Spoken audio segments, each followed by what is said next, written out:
Hello student, कैसे हो आप सब लोग। देखिए, आज एक बार फिर मैं आपके लिए एक वीडियो लेके आया हूँ। ये वीडियो पिछली वीडियो का सेकंड पार्ट है। मैंने पिछली वीडियो में आपको बताया था, इसमें कॉरपोरेट अकाउंटिंग जो सब्जेक्ट है, पिछले वीडियो में हमने शेयर कैपिटल के बारे में, शेयर्स के बारे में बताया था, टाइप्स ऑफ शेयर के बारे में बताया था। इस वीडियो में हम लोग share capital, types of share capital issue और अलॉटमेंट की एंट्री कैसे करते हैं वो हम इसमें डिस्कस करेंगे। ठीक है, तो आप लोगों से एक गुजारिश है, वीडियो को पूरा देखें।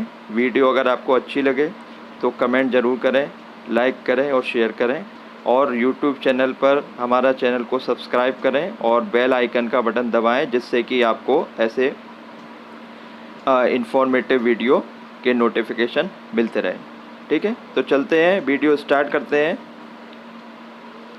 तो सबसे पहले देखिए, कुछ पिछले उससे टॉपिक से हम थोड़ा रिवाइज़ करते हैं। तो शेयर कैपिटल के बारे में हमने बताया था कि शेयर कैपिटल क्या होती है। कंपनी की जो टोटल कैपिटल होती है उसके छोटे छोटे यूनिट्स में, डिनोमिनेशन में डिवाइड करते हैं। तो जो पर यूनिट जो होती है उसको हम बोलते हैं शेयर, और जो टोटल वैल्यू, शेयर की जो वैल्यू होती है उसको हम बोलते हैं शेयर कैपिटल। ठीक है, इसमें ये लिखा हुआ है, the total company of the company is divided into units of small denominations, each one is called a share according to section 246 of the Companies Act 1956. Share has been defined as a share in the share capital of the company and include stock except where a distinction between stock and share is expressed or implied. ठीक है, तो जो share capital क्या होती है ये। ठीक है, इसके बाद हमने पिछले वीडियो में भी ये भी पढ़ा था कि दो प्रकार के शेयर, टू टाइप्स के शेयर हैं, एक प्रेफरेंस शेयर और इक्विटी शेयर। तो प्रेफरेंस शेयर मैंने बता दिया था। प्रेफरेंस शेयर वो होते हैं जिनको कंपनी के प्रॉफिट में, डिविडेंड में और उनके रीपेमेंट में, और तीनों चीज़ में क्या है, प्रेफरेंस दिया जाता है। तो एक बार फिर से मैं बता देता हूँ। प्रेफरेंस शेयर में प्रेफरेंस शेयर होल्डर जो होते हैं, प्रेफरेंस शेयर एक ऐसे शेयर होते हैं जिनमें डिविडेंड की जो रेट होती है वो फिक्स होती है, एक फ़िक्स रेट से डिविडेंड दिया जाता है, और कंपलसरी डिविडेंड दिया जाता है। और तीसरा, जो कंपनी का जब वाइंडिंग अप होता है, जब कंपनी का समापन होता है, तो सबसे पहले, मतलब इक्विटी शेयर होल्डर से पहले प्रेफरेंस शेयर होल्डर्स को उनका पेमेंट किया जाता है। ठीक है, तो वो प्रेफरेंस, इनको तीनों कंडीशन में, तीनों ही चीज़ में इनको प्रेफरेंस दिया जाता है। डिविडेंड में, ठीक है, इक्विटी शेयर से पहले इनको डिविडेंड दिया जाएगा, एक फ़िक्स रेट से डिविडेंड दिया जाएगा, और कंपनी के वाइंडिंग अप पे इक्विटी शेयर से पहले इनको रीपेमेंट किया जाएगा। ठीक है, तो ये प्रेफरेंस शेयर है। इसके अलावा बात आती है इक्विटी शेयर की। तो देखिए, जो प्रेफरेंस शेयर नहीं है वो इक्विटी शेयर है। प्रेफरेंस शेयर के अलावा कंपनी जो भी शेयर इशू कर रही है वो इक्विटी शेयर कहलाते हैं। इनको हम ऑर्डिनरी या साधारण शेयर भी कहते हैं। इनमें जो प्रेफरेंस शेयर को जो प्रेफरेंस मिलती है, इसमें वो कोई प्रेफरेंस नहीं मिलती, ना तो फिक्स डिविडेंड का रेट होता है, ना ही ये कंपलसरी होता है कि हर साल डिविडेंड दिया जाएगा। डिविडेंड का रेट क्या होगा ये कंपनी हर साल एंड में डिसाइड करती है। देना या न देना ये भी वॉलंटरी है, ये भी कंपलसरी नहीं है। इसके अलावा कंपनी के वाइंडिंग अप पर भी इनको सबसे आखिरी में इनका पेमेंट किया जाएगा। लेकिन बस इनको एक प्रिविलेज दिया जाता है, इनको कंपनी की मीटिंग्स में जो भी एजेंडे होते हैं, जो कंपनी की मीटिंग्स होती हैं, उनमें इनको वोटिंग का राइट दिया जाता है, और असली मायने में इनको कंपनी का ओनर माना जाता है। किनको? इक्विटी शेयर होल्डर्स, जिनके पास इक्विटी शेयर है उनको वोटिंग राइट्स मिलता है, बाकी किसी भी चीज़ में इनको प्रेफरेंस नहीं दिया जाता। ठीक है, आगे चलते हैं। टाइप्स ऑफ शेयर कैपिटल, ये नया टॉपिक है। तो जो शेयर कैपिटल है उसके कई सारे टाइप्स होते हैं, आपने पढ़े होंगे। ठीक है, तो वो क्या होते हैं वो हम इसमें डिस्कस करेंगे। तो देखिए, सबसे पहले आती है ऑथोराइज्ड कैपिटल। ऑथोराइज्ड कैपिटल को हम रजिस्टर्ड कैपिटल भी बोलते हैं और नॉमिनल कैपिटल भी बोलते हैं। ये वो कैपिटल होती है जो कंपनी की स्टार्टिंग में, कंपनी जब रजिस्टर्ड होती है तो जो टोटल कैपिटल रजिस्टर्ड करानी होती है, जो रजिस्टर्ड होती है, उसको हम बोलते हैं authorise capital, it is the maximum amount of capital with the company is authorise to raise by way of public subscription. ठीक है, ये मैक्सिमम कैपिटल जो होती है, जो कंपनी रजिस्टर्ड कराती है, उससे कम शेयर, उससे कम कैपिटल कंपनी इशू कर सकती है शेयर के रूप में। ठीक है, इसलिए एक मैक्सिमम अमाउंट वो जो कैपिटल है उसको रजिस्टर्ड कराया जाता है। ठीक है, तो इसको हम बोलेंगे ऑथोराइज्ड कैपिटल। जो रजिस्टर्ड कंपनी के रजिस्ट्रेशन के समय जो मैक्सिमम अमाउंट रजिस्टर्ड कराती है कंपनी, उसको हम बोलेंगे ऑथोराइज्ड कैपिटल, रजिस्टर्ड कैपिटल या नॉमिनल कैपिटल। अब दूसरी आती है इशूड कैपिटल। ठीक है, इशू तो बहुत इजी है। The part of authorised capital which is offered to the public for subscription is called issue capital. Authorised capital का जो पार्ट कंपनी पब्लिक में शेयर के लिए इशू करती है, ठीक है, पब्लिक में जो इशू कर रही है शेयर खरीदने के लिए, पब्लिक को ऑफ़र कर रही है, जितनी कैपिटल, जितनी शेयर, वो हमारी क्या कहलाएगी? Issued capital. Third, subscribe capital. जितने शेयर कंपनी ने इशू किए, जितनी कैपिटल कंपनी ने पब्लिक में इशू की, उसमें से जितनी के एप्लीकेशन पब्लिक द्वारा दिए जाते हैं खरीदने के लिए शेयर को, उसको हम बोलते हैं subscribe capital. That part of the issue capital for which applications are received from the public is called subscribe capital. यानी जितनी पब्लिक इशू कैपिटल जो कंपनी ने जो इशू की, उसमें से जितने लोग, जितनी पब्लिक के जितने लोग हैं अप्लाई करते हैं, जितनी एप्लीकेशन कंपनी को रिसीव्ड होती हैं, वो क्या कहलाएगी? हमारी सब्सक्राइब कैपिटल। ठीक, इसके बाद आती है कॉल्ड अप कैपिटल। जितने कंपनी को शेयर के लिए जितने एप्लीकेशन मिले, उस एप्लीकेशन में से, उस एप्लीकेशन को एक्सेप्ट करने के बाद कंपनी शेयर के लिए जितना पैसा कॉल्ड करती है पब्लिक से, जितना पैसा मांगती है, जितना पार्ट ऑफ कैपिटल मांगती है, उसको हम बोलते हैं कॉल्ड अप कैपिटल। ठीक है, तो इसमें क्या होता है, देखिए कंपनी क्या करती है कि कंपनी दो तरीके से पैसे लेती है शेयर के। या तो एक ही बार में, जैसे 10 रुपये का शेयर है तो 10 रुपये एक ही बार में लेगी, या फिर पार्ट्स में लेती है। ठीक है, तो जो भी, अगर कंपनी पार्ट में पैसा ले रही है और जो पैसा उसने मांगा है अभी तक, और जो पैसा नहीं मांगा है, तो जो पैसा मांगा है, ठीक है, जो सब्सक्राइब हुई है, उसमें से जो पब्लिक से पैसा कंपनी ले रही है शेयर का, वो होगी हमारी कॉल्ड अप कैपिटल। और इसके बाद आता है पेड अप कैपिटल। तो the part of called capital which is offered and actually paid by member is known as paid up capital. ठीक है, तो कंपनी ने जितना पैसा मांगा, उस पैसे में से एक्चुअली जिन लोगों ने जितना पैसा पे किया, जितनी इंस्टॉलमेंट शेयर की पे की, वो हमारी कहलाएगी पेड अप कैपिटल। ठीक है, ज़रूरी नहीं है कि कंपनी जितने लोगों ने अप्लाई किया उतने से कंपनी ने सबसे कहा कि साहब इतनी इंस्टॉलमेंट दे दो। अब ज़रूरी नहीं है कि जितनी कंपनी ने मांगी उन सब ने दे दी, तो जो नहीं दे पाए उनको अलग हटा दिया है। जिन्होंने दे दी उनकी जो कैपिटल वो होगी, उसको हम बोलेंगे पेड अप कैपिटल, यानी पे की गई। ठीक है, और जो नहीं, any unpaid amount of balance called up is known as unpaid capital या कॉल्स इन एरियर। ठीक है, और जो मांगने पर जिन शेयर होल्डर्स ने, जिन सब्सक्राइबर्स ने पेड नहीं की कैपिटल, उसको हम क्या बोलेंगे? Calls in arrears. ठीक है, इसके बाद आती है रिज़र्व कैपिटल। तो देखिए रिज़र्व कैपिटल क्या होती है?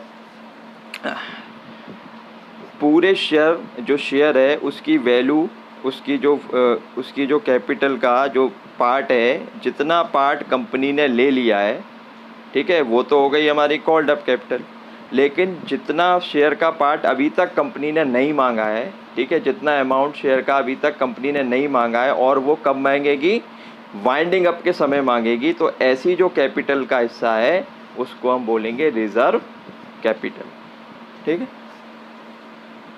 अब देखिए कुछ एक डिफरेंस है इक्विटी शेयर और प्रेफरेंस शेयर में। इस डिफरेंस को समझते ही हमें इक्विटी शेयर और प्रेफरेंस शेयर बिल्कुल क्लियर हो जाएंगे। तो सबसे पहले इक्विटी शेयर और प्रेफरेंस शेयर में it is an ownership security, it is a hybrid security. ठीक है, ये मैंने बता दिया कि इक्विटी शेयर होल्डर्स हैं, सही मायने में कंपनी के ओनर माने जाते हैं, तो ये क्या है? Ownership security. और preference share it is a hybrid security. ये केवल क्या होती है? ये केवल एक इन्वेस्टमेंट की तरह होती है। डिविडेंड मिलेगा, फिक्स डिविडेंड मिलेगा, आप कंपनी के पार्ट नहीं होंगे, ठीक है। Dividend rate is not fixed, हमको पता है कि इक्विटी शेयर में डिविडेंड रेट फिक्स नहीं होता, लेकिन प्रेफरेंस शेयर में dividend rate is fix. Capital is repaid only in winding up, ठीक है। इसमें क्या है कि कंपनी जब वाइंडिंग अप होगी तभी उनको कैपिटल दी जाएगी, वो भी सबको देने के बाद। Capital is repaid after a stipulated period, ठीक है। तो प्रेफरेंस शेयर में क्या है कि अगर कोई टाइम पीरियड नहीं है तो वाइंडिंग अप में इनको मिलेगी, और अगर कोई टाइम पीरियड के लिए प्रेफरेंस शेयर इशू किए गए हैं तो उस टाइम के बाद कंपनी को इनका पैसा लौटाना पड़ेगा। 2 साल 5 साल के लिए अगर प्रेफरेंस शेयर इशू किए गए हैं तो टाइम पीरियड जैसे ही ख़त्म हो जाएगा कंपनी को इनको पैसे रीपेड करना होता है, ठीक है। 4th point, these shares have voting rights, ठीक है। मैंने बताया इक्विटी शेयर्स होल्डर जो होते हैं उनको वोटिंग राइट दिया जाता है। These share generally do not have voting rights, इनको वोटिंग राइट नहीं दिया जाता। फेस वैल्यू इज़ लोअर, इसकी जो इक्विटी शेयर होता है उसकी फेस वैल्यू क्या होती है, लोअर होती है, कम होती है। और preference share face value is higher, इसकी फेस वैल्यू क्या रहती है, थोड़ी हायर रहती है, ठीक है। तो अब आपको इक्विटी शेयर और प्रेफरेंस शेयर अच्छी तरह से समझ में आ गया होगा, ठीक है। नेक्स्ट टॉपिक पे चलते हैं। अब हम बात करते हैं इशू की, कि शेयर कैपिटल जो इशू की जाती है तो उसमें क्या क्या प्रोविजंस हैं।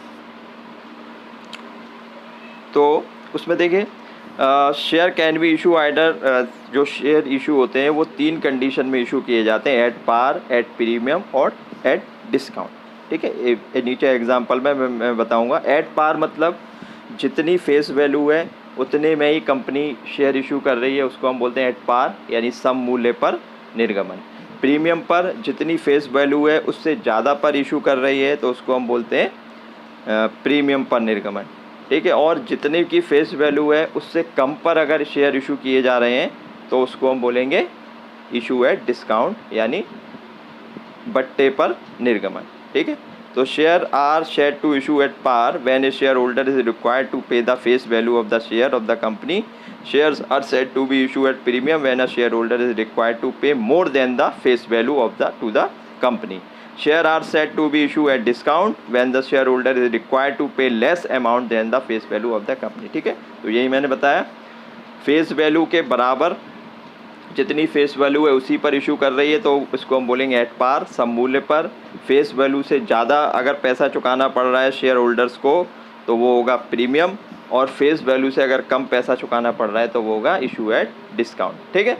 अब देखिए ये तो बात रही हमारी। अब एक कानून की, इसमें लॉ की बात है कि 1956 जो हमारा कंपनीज एक्ट है उसमें 3 पर इशू किए जाते थे, एट पार, प्रीमियम, डिस्काउंट। लेकिन उसके बाद 2013 जो हमारा 2013 कंपनीज एक्ट आया उसमें सरकार ने प्रोहिबिट कर दिया है किसी भी कंपनी को डिस्काउंट पर शेयर इशू करने का, ठीक है। अब कोई भी कंपनी डिस्काउंट पर शेयर इशू नहीं कर सकती, लिखा हुआ prohibited on issue of share of discount except as provided in section 54। A company shall not issue share at a discount. Any share issue by a company at a discount price shall be void, ठीक है। कोई भी company discount पर share issue नहीं कर सकती, और अगर वो इशू करती है तो जो प्राइस है वो कैसा माना जाएगा, वॉइड माना जाएगा, व्यर्थ माना जाएगा, ठीक है। तो ये एक इन्फॉर्मेशन है।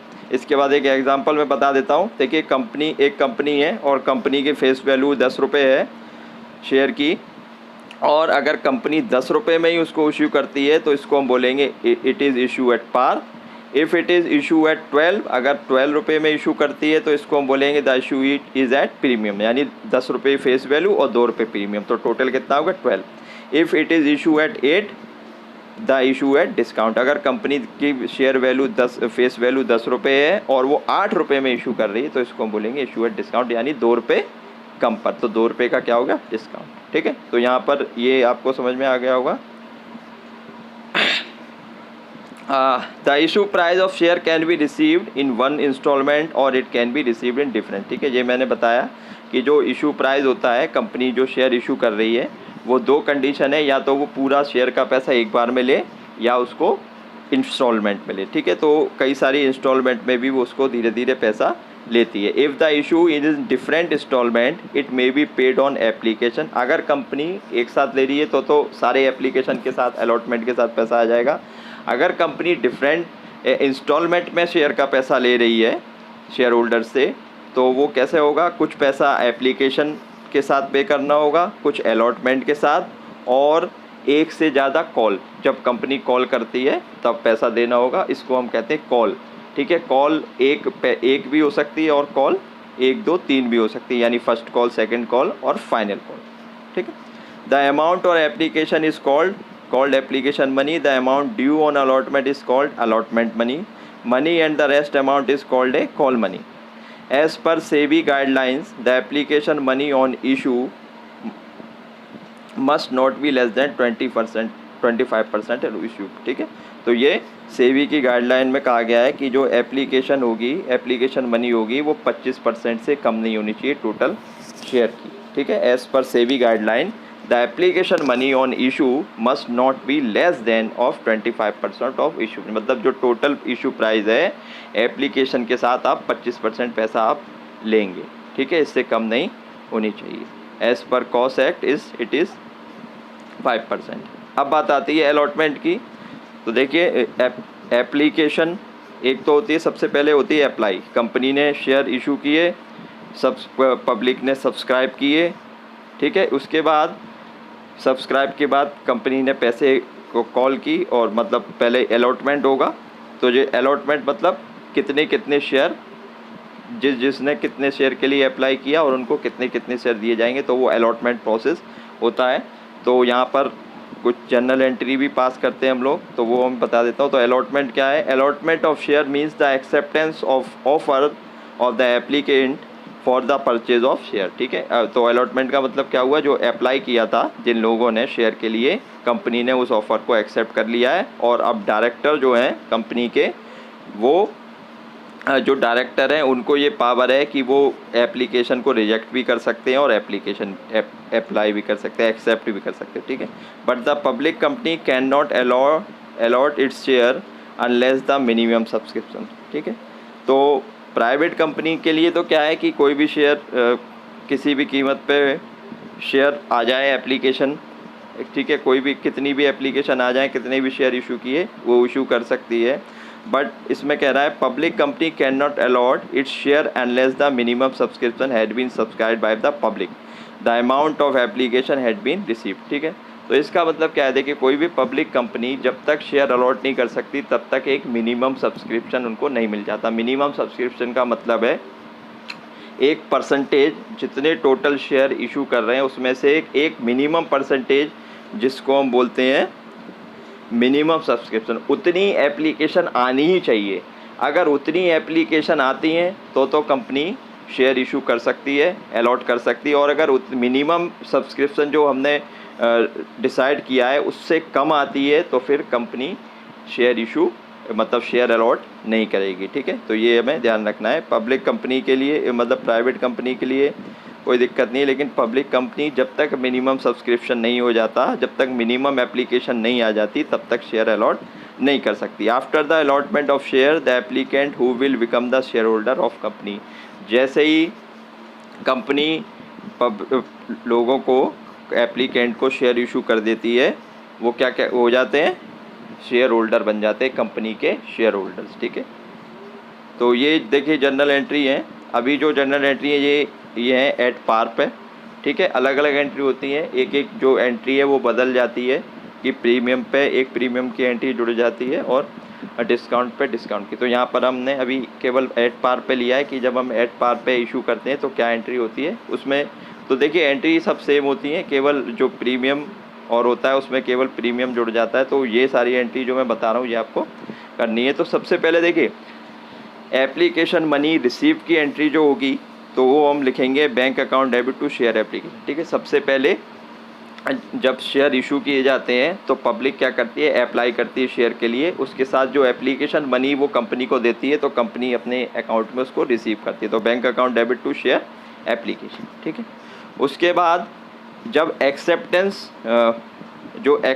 है ड्यू का, तो एक्सेप्टेंस हो जाएगा, तो उसके बाद share application account debit to share capital account. ठीक है, अब इसके बाद जब एक्सेप्टेंस हो गया, एप्लीकेशन एक्सेप्ट हो गई, उसके बाद बात आती है अलॉटमेंट की। तो सबसे पहले जो अलॉटमेंट है उसकी अमाउंट को हम ड्यू करेंगे। तो share allotment account debit to share capital, सबसे पहले ड्यू करेंगे मतलब मांगेंगे, अलॉटमेंट का पैसा अलॉट करेंगे तब पैसा आएगा। ठीक है। इसके बाद जब अलॉटमेंट का पैसा रिसीव होगा तो bank account debit to share allotment, ठीक है। तो यहाँ तक बात हो गई। एप्लीकेशन आ गई, एप्लीकेशन का पैसा आ गया, एप्लीकेशन एक्सेप्ट हो गई, अलॉटमेंट हो गया, अलॉटमेंट का पैसा आ गया, ठीक है। अब बाकी के बचा कॉल, तो उसमें कंपनी जितनी भी पहली कॉल में लेना चाहती है, दूसरी कॉल में या 3 कॉल में, वो कंपनी की इच्छा पर निर्भर करता है। तो ऑन मेकिंग फर्स्ट कॉल, तो जैसे फर्स्ट कॉल का अगर पैसा मांग रही है, बाकी का पैसा बचा है, तो एक कॉल में कुछ पैसा ले रही है शेयर का, तो share first call account debit to share capital account, ये ड्यू की एंट्री। और जैसे ही फर्स्ट कॉल का पैसा रिसीव होगा तो bank account debit to share first call, ठीक है। सेम ऐसे ही एंट्री अगर सेकंड कॉल में भी कुछ पैसा मांग रही है तो ऐसे ही एंट्री हो जाएगी, share second call account debit to share capital और bank account debit to share second call. Final call या थर्ड कॉल में भी पैसा ले रही है तो share final call account debit to share capital account, और जैसे ही रिसीव होगी bank account debit to share final call account, ठीक है। तो ये एंट्री हम लोग करते हैं जब हम शेयर इशू कर रहे हैं। ये हमारी इशू की एंट्री है एट पार। इस पे अभी प्रीमियम की और डिस्काउंट की एंट्री इस पे नहीं है, ये एट पार पे है, ठीक है। तो उम्मीद है आपको आज का वीडियो पसंद आया होगा। बहुत ही इन्फॉर्मेटिव वीडियो था और आपने बहुत कुछ इससे सीखा होगा। आप इस वीडियो को पूरा देखिए। अगर कोई समस्या है तो आप हमारे कमेंट बॉक्स में कमेंट कर सकते हैं। अगर आपको अच्छा लगता है तो इसको लाइक कीजिए, शेयर कीजिए और हमारा चैनल सब्सक्राइब कीजिए। आपको ऐसे ही अच्छे अच्छे वीडियो और इन्फॉर्मेटिव वीडियो मिलते रहेंगे जो आपके आगे आने वाले समय में, आपके फ्यूचर में आपको बहुत ही महत्वपूर्ण आपके लिए हो। धन्यवाद।